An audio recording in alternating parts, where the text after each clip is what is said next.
नमस्कार। हम बात करने जा रहे हैं कि LGBTQIA में हर एक अक्षर का क्या मतलब है और क्या महत्व है। तो लिंग, लैंगिकता और यौन रुझान, इनका क्या मतलब होता है, और एक अलाई यानी कि एक सहयोगी या समुदाय का मित्र, उसका क्या मतलब होता है, और कितने प्रकार के लिंग हैं और आपको समर्थन कहाँ से प्राप्त हो सकता है।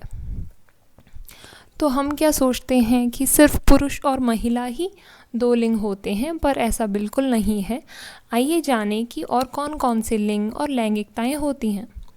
तो लिंग का मतलब है जब एक चिकित्सक जन्म के समय आपकी जननांग देखकर बताता है कि आप लड़का हैं या लड़की हैं, या फिर इंटरसेक्स यानी कि स्पष्ट रूप के यौन अंग नहीं विकसित हुए हैं। ठीक है, तो ये 3 तरह के हो सकते हैं। लैंगिकता का मतलब है आप अपने आप की तरफ कैसा महसूस करते हैं, यानी कि आप क्या सोचते हैं कि आप लड़का हैं, लड़की हैं, या पुरुष हैं, महिला हैं। उसके बाद यौन रुझान का मतलब है कि आप दूसरे इंसान, आप किसकी तरफ आकर्षित होते हैं। अगर आप आप सिमिलर लिंग यानी कि अपने जैसे ही लिंग की तरफ, जैसे कि पुरुष की तरफ आकर्षित होना या पुरुष महिला की तरफ आकर्षित होना, तो इस तरह से आपका रुझान किस तरफ है। तो यौन विभिन्नता, तो देखिए हर कोई अलग होता है, शरीर अलग होते हैं, हम किससे प्यार करते हैं वो अलग होता है, हम अपने आप को कैसे पहचानते हैं वो अलग होता है।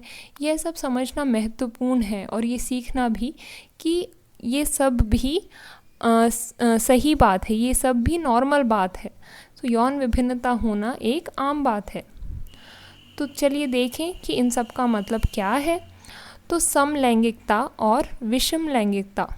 तो विषम लैंगिकता का मतलब है अपने से दूसरे लिंग की तरफ आकर्षित होना, जैसे कि एक महिला पुरुष की तरफ या पुरुष महिला की तरफ यौन रुझान होना या आकर्षित होना, उसको हम विषम लैंगिकता कहते हैं। जबकि समलैंगिकता का मतलब है कि हम अपने से समान लिंग की तरफ, महिला की तरफ या पुरुष की तरफ आकर्षित होना, इसे समलैंगिकता कहते हैं। तो देखिए समलैंगिक होना भी ये कोई बीमारी नहीं है। जैसे किसी महिला को पुरुष पसंद आता है, किसी महिला को महिला भी पसंद आ सकती है। तो यह एक प्रकृति है, इसमें कोई गलत बात नहीं है। और अगर कोई कहता है कि यह एक बीमारी है, इसका इलाज संभव है, हम इसका इलाज कर सकते हैं, तो वो गलत है। ऐसा संभव ही नहीं होता। आप ऐसा विश्वास ना करें किसी पर। ठीक है। अच्छा, तो इस तरह से जन्म होना या इस तरह से एक इंसान का होना, यह अपनी मर्ज़ी से नहीं होता। जैसे मैं आज कहूँ कि नहीं, मुझे भी महिला ही पसंद है या मुझे पुरुष पसंद है, तो ये मैं अपने मन से नहीं जो है ये डिसाइड कर सकती हूँ। यह एक इंसान की प्रकृति होती है जो नहीं बदली जा सकती। किसी के साथ रहने से या किसी तरह के लोगों में रहने से इस तरह से ये प्रवृत्ति नहीं बदलती है। आप जो हैं आप वही हैं, वह आपकी पहचान है। आप कोई और ना जाने, पर आप अपने बारे में जानेंगे, और आप इस बात को छुपाएंगे या अपने मन ही मन में अपने आप को मारते रहेंगे, तो यह सही नहीं है। आप दूसरों की बातों में ना आए, आप अपने आप को स्वीकारें। आप जैसे हैं आप ठीक हैं। अगर कोई समलैंगिक व्यक्ति विषमलिंगी बनने का मन बना ले, तो क्या ये उसमें कामयाब हो जाएगा? तो यह तो बड़ी उल जुलूल बात हो गई। देखिए, किसी भी इंसान के लिए समलैंगिक में प्रवर्तित होना या विषम लिंगी में प्रवर्तित होना कोई ऐसी मुमकिन बात नहीं है। यह एक प्रकृति है, और जो प्राकृतिक है वह अश्लील नहीं हो सकता। तो इसके खिलाफ अभद्र शब्द कहना या इसके खिलाफ लड़ाई करना, यह ठीक बात नहीं है। और कुछ लोग कह सकते हैं कि भाई शादी होने के बाद यह इंसान बदल सकता है। देखिए, ये शादी होने का ये मतलब नहीं है कि समलैंगिक जो है विषमलिंगी बन जाएगा।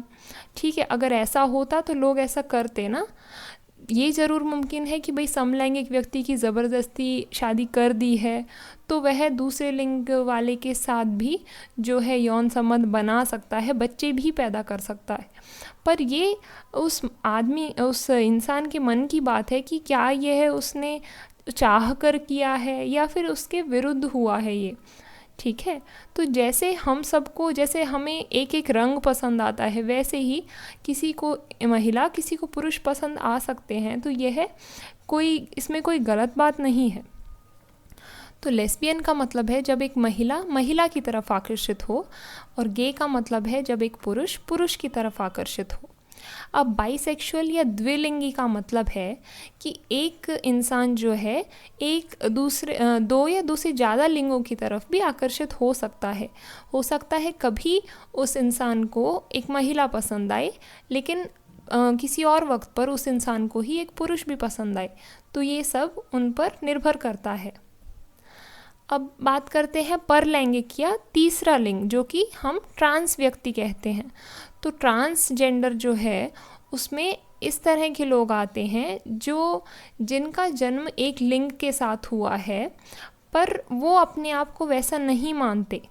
जैसे मान लीजिए किसी का जन्म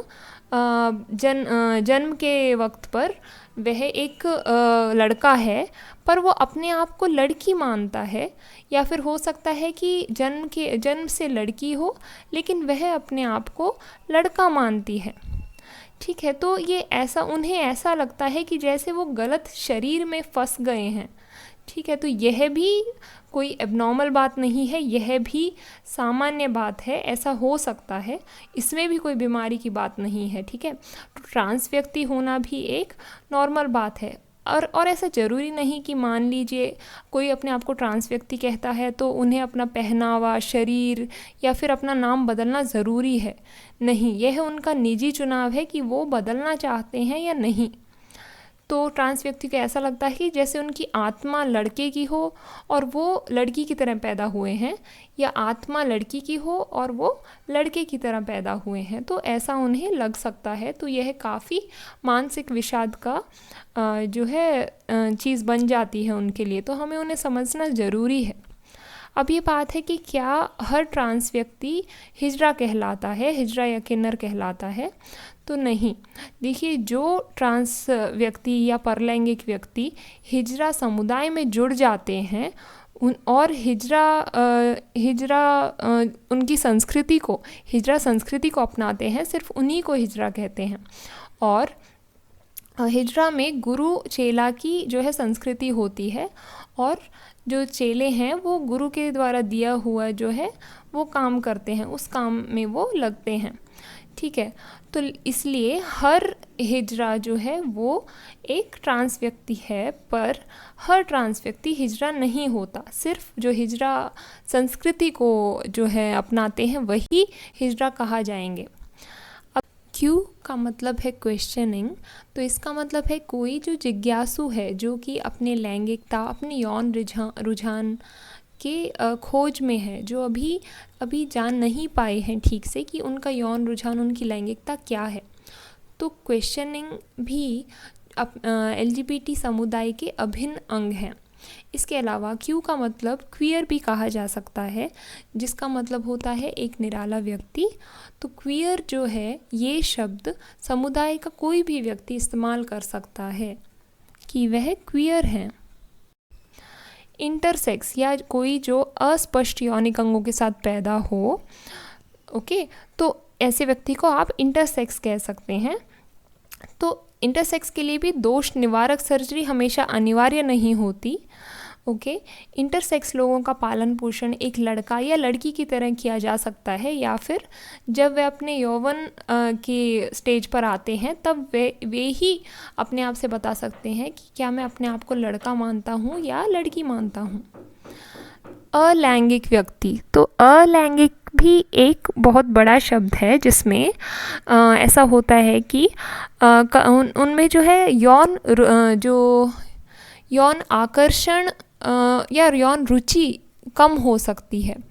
ऐसा नहीं है कि वे प्यार नहीं कर सकते या रोमांस नहीं कर सकते, पर वह यौन संबंध किस हद तक बनाना चाहते हैं यह उन पर निर्भर करता है, पर वो भावनात्मक और रोमांटिक जो है रिलेशन बना सकते हैं।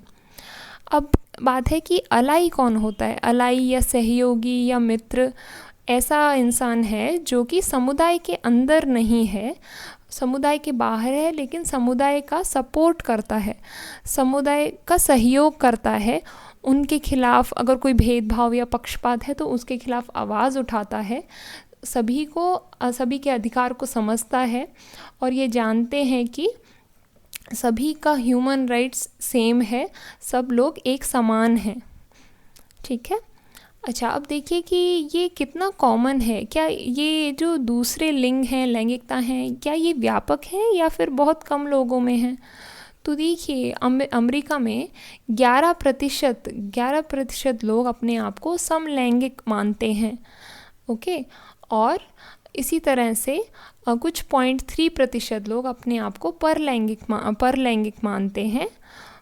ओके। और इसी तरह 2% के आसपास लोग अपने आप को द्विलिंगी मानते हैं। तो आप देख सकते हैं अगर 100 में से 2 या 3 लोग अपने आप को दूसरे लिंगों के मान रहे हैं तो यह कोई कम बात नहीं है, ये काफ़ी व्यापक है। अच्छा, तो अगर आप कहें कि भाई ये सब तो जो अमेरिका, यूरोप इस तरफ से आया है, ये कोई भारत में नहीं है, भारत में ऐसा थोड़ा ना होता है, तो जी ये सही नहीं है। आप खजुराहो में देखिए, खजुराहो के मंदिरों में आप देखेंगे कि जो संभोग या यौन संबंध के जो चित्र हैं जो वहाँ पर हैं कला, तो वो दिखाए गए हैं कि महिला महिला के साथ, पुरुष पुरुष के साथ करते हुए।